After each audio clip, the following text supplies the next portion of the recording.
guys, we're going to be talking about game week 9 results on the weekend that just went by. There was obviously the biggest game on the weekend, which was the Arsenal and Liverpool game, the title race, the title decider. Personally, I don't think it's a title decider yet, but it's still points where your title rivals or wherever you want to is try to grab a point away or home, wherever the opposition is. But obviously, let's start off with the first game on the weekend, which was Leicester against Nottingham Forest. I predicted simple as a 1-0 win for Leicester. Pretty much, yeah, I just got this wrong. Credit to Nottingham Forest, they've been good at form. 4 wins, 4 draws, and 1 loss. 16 points on the table, 7th on the table, drawing points with Brighton. Fair play to them. Like, Nottingham Forest, they've had hard games. They beat Liverpool. They drew against a good form Chelsea right now, and they're flying by right now, and they're going to be a hard team to beat, and I'm actually kind of shit scared to go play at this stadium. But as in right now, Nuno's doing a good job, and fair play. Leicester need to definitely fix up. They're on they're 15th on the table, 9 points joined with Everton. As I'm looking at it, they're kind of okay right now as I'm looking on the table, but they still do need to pick up some good results, get some draws or get some wins, on the way. But I think Leicester will be pretty okay, if I'm being honest. But yeah, pretty much. Let's move on to the next game, which is Aston Villa against Bournemouth. So I predicted a 3-2 win for Aston Villa. I'll be honest, I thought it was going to be a high-scoring game. Fair credit. Listen, the reason why I went with the 2 goals for Bournemouth, I said it attacking-wise, Bournemouth are fantastic. And you'll have seen against Arsenal, it wasn't that red card and all these things were fluke things. There's a reason for it. And obviously you can say Trossard, yeah, blah, blah, blah, but just like the corner goal, all these things combined, attackingly, they're fantastic. Iola is a good manager. I rate him. The way he sets his team up against like the big teams and stuff, and I could tell against Aston Villa, it would have been a really tough game for them. So Bournemouth are doing pretty much good. Aston Villa, I think it's kind of disappointing for them. They could have got a victory for themselves, especially at home, to pick up some points, just secure a top 4 spot for them. But as in looking at the season so far in the Champions League, top of the table, and third, fourth, drawing points with Arsenal, I think Aston Villa fans will take that. And I think they'll be okay with it. They will pretty much, both teams will probably shake their hands with each other. So I don't think you can say both of them will be disappointed. But yeah, 1-1 draw and simple as that's pretty much it. We'll move on to the next game. Brentford against Ipswich Town. So just obviously just tell you what score I gave it. I gave this game 6. So I gave Brentford 2-0 win. I'll be honest with you. This is actually kind of shocked me. I'll be honest. I don't know how Ipswich scored 3 goals. This season is really weird, if I'm being honest with you. But it is the Premier League. Anything could literally happen. You don't literally know anymore. But yeah, fair credit to Brentford again. Good points for them to pick up. Ipswich Town, kind of lucky in a way. They got 3 goals. They scored all goals. But again, you can't say unlucky when you conceded 3 goals. Fair play to Brentford. Good points for them. And I said it. I kind of did give them a cliche because I didn't expect, like I said, I didn't expect Ipswich to score this much goals. Fair credit to Ipswich to score that much goals. But again, you lost in the day. They're still, as I'm looking right now, 18th on the table, 4 points. They're in the relegation zone. 2 points from Crystal Palace, who they beat. We're going to talk about that one later. But yeah, fair play, Brentford. And I think they'll be pretty much happy with that result. Brighton against Wolves, I predicted a 2-0 win for Brighton. I'm going to say this one, this is another kind of shocking one to me. I didn't expect Wolves to do a draw. But this is the thing, Wolves have good players that can cause trouble, like Matis Cunha, even the Andre El-Nouri, Hangui Chan, even that, what's his name? I forgot the other midfielder they got, that Lemina, am I saying his name right? He's a decent player, good with the ball, cause trouble for the opposition team. But fair play to Wolves. I think they won't be happy still, if I'm being honest, because I've just looked at the table. They two draws and 7 losses. That is pretty much, I gotta be honest with you, that's arse, if I'm being honest.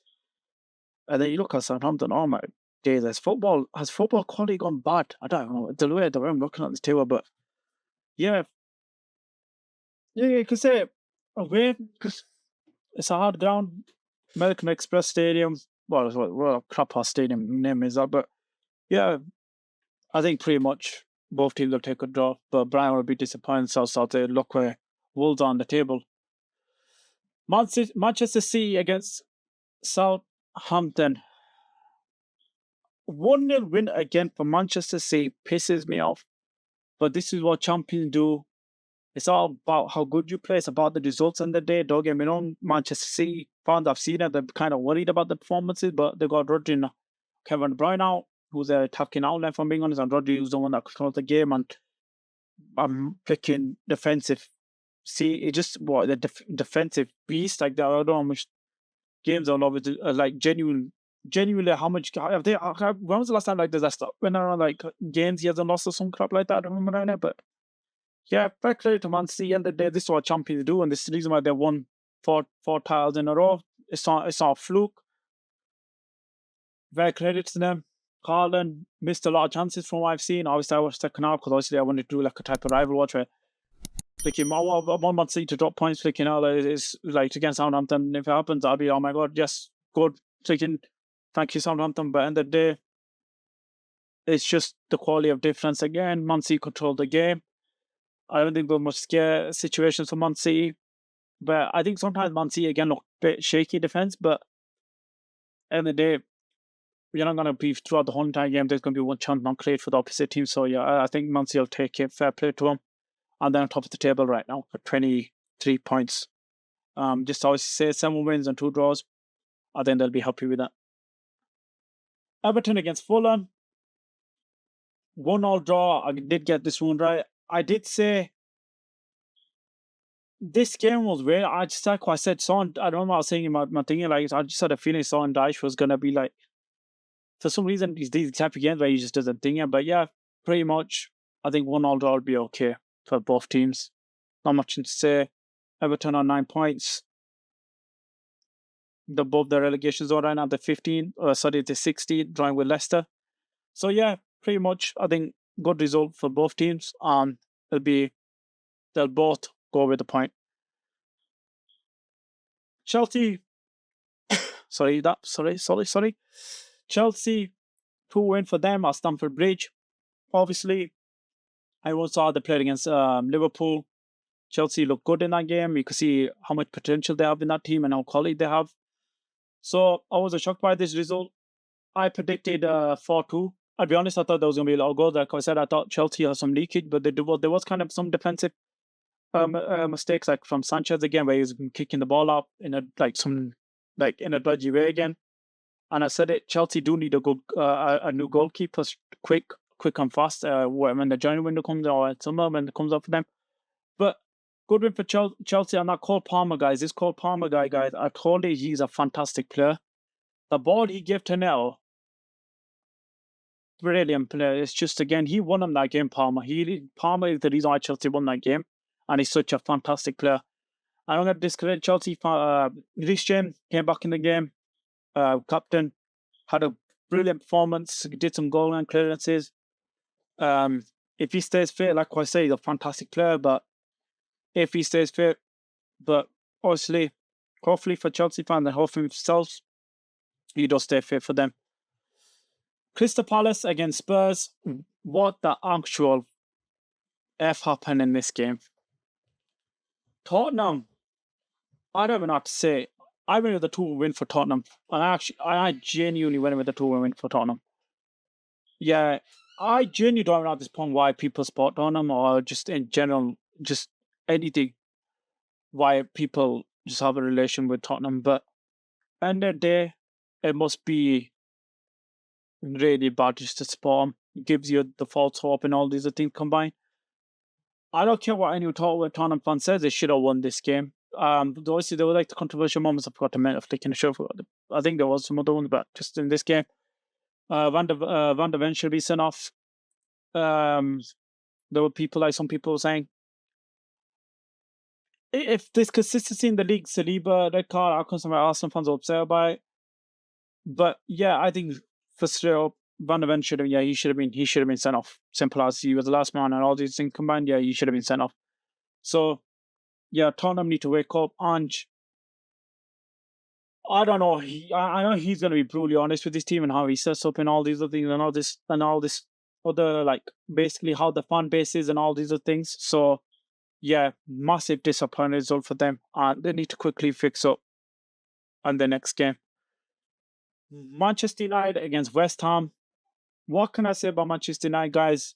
West Ham are being arse, if I'm being honest. Let's just all be honest. I went with the 2. I'll be honest with you. I went with the 2-all draw for this game. Although both teams are pretty much they're shit. Let's be honest, and they're both shit. They're not both great. West Ham have been arse in this season.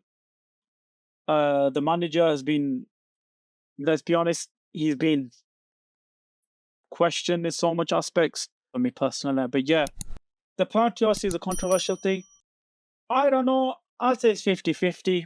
I probably did rewatch it sometimes in there. It looked like a pen, but sometimes like delay and all these things combined. Personally, I think it was a pen. I don't think it was a robbery, if I'm being honest. I think it was a pen. Obviously, like Danny Ings, he does hit Danny Ings' hand after. Before, obviously, when delay made contact towards Danny Ings, but it is what it is, and all these things, fine margin, and all these things. I know consistency again, all these other things combined in. These referees are shit, guys. I'm not going to talk about the referees that much, but again, Manchester United shouldn't be relying on VAR and all these other things combined. They should have won this game. West Ham have been like on form. Hoyland again. I said about this guy, he's crap for me. I don't rate him. But as I'm making this video, guys, I'm going to be making another video today. I'm talking about Pacific Manager. You know I'm talking about. You've probably heard the information. As I'm making this video, someone's been sacked. Let's just say like as in right now. But yeah, pretty much. That was his last game. Won 2 trophies and all these things. But yeah, I'll talk about it in the video. But yeah, Manchester United, bad result for them. Liverpool against Arsenal at the Emirates Stadium. My team. I'm gonna be honest with you. I'll take a draw. If you show me this, if you said at the start of the season which games I'll be okay with the draw, away at the Etihad and at the Emirates Stadium. If you gave me a draw at the Etihad and the Arsenal Stadium, I'll shake your hand. I'll shake it. Listen, there's also a quote that Fergie made where he says, well, I can't remember what he said, I might be butchering, but he basically, I say it my own time, like he basically said that you take your points when you're away, you take the points of something like of your rivals, and then when you come to our ground, you win the game, something like that, if I remember right there. And I agree with that. I'm okay with the draw. I know, obviously, Arsenal, the Timber and Saka and all the stuff like that, and then Gabriel and start going down. I'm going to say this right now, guys. Robertson, I'm a Liverpool fan. Robertson needs to be benched.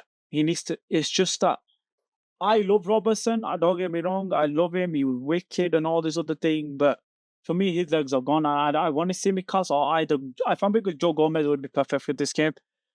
The first goal, just a long ball from Ben White. Good ball from Ben White. Saka, like, let's be honest, guys. It's one-on-one defending. Like, you know, Saka's in a turn in with his stronger foot.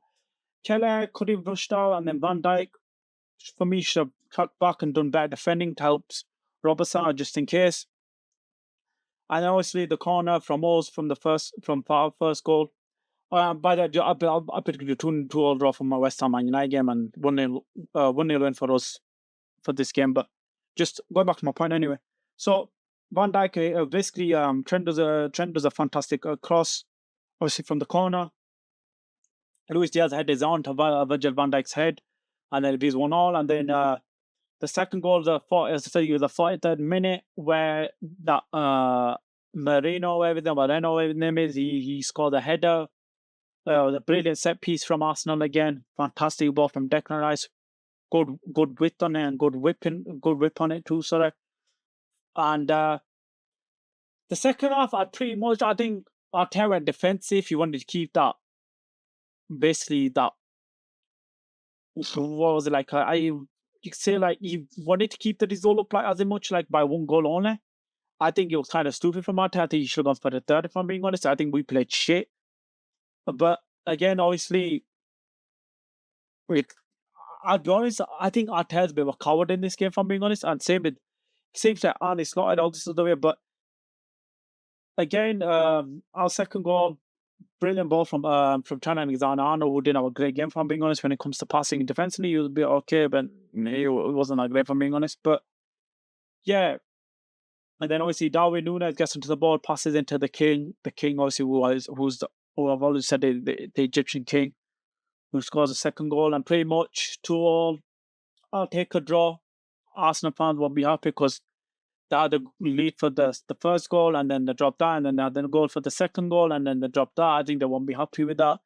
Liverpool's perspective, but I think they'll be happy because Arsenal did miss a few players, like Calafiori was out, Timber was a bit legged a bit in a way, sense. Pai was playing right back. I'm sorry, Luis Diaz. He pissed me off. I'm not going to lie to you. You should have tested Pai more. Ben White was a centre back. To be fair, Ben White had a good game as centre back. Gabriel injured. That's a bit of a worry for Arsenal, Saka, and all these other things. But pretty much, I think who's most disappointed? I think both teams can be disappointed, but I'll be honest, I'm not disappointed. I take a draw. I'm happy. I think towards the end, we could have done something. I think we should have gone for the third, if I'm being honest. But again, we're 4 points ahead against Arsenal and 5 points behind. 5 points behind Manchester City. I think Arsenal fans would be disappointed with themselves because they should have closed the gap. If I'm being honest with you, and they're at home. But it is what it is. Both teams walk away with the draw, and I'm happy with that result. And I'm second. I'm one below point against Manchester City. But yeah, I'm gonna wrap it up there, guys. Obviously, I think let me just quickly say we know who the Ballon d'Or winner is. Obviously, right now as I'm making this video on a Monday. If Rodri's won it, I'm gonna make a video why he deserves it. And I'm gonna tell you right now why. I'm gonna tell you guys that you Ten Hag and all this stuff. I'm gonna make a video like I'm saying. But yeah, my gaming video is gonna be coming out this week. Look out for that, and make sure to subscribe to that channel, guys, and make sure you obviously make sure you 1% subscribe to that channel. It'll be in the description.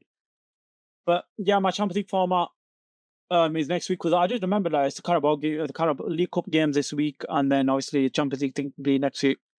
Probably the next week after whenever it is basically anyway. But yeah, that's pretty much it. Make sure to always, guys, like the video.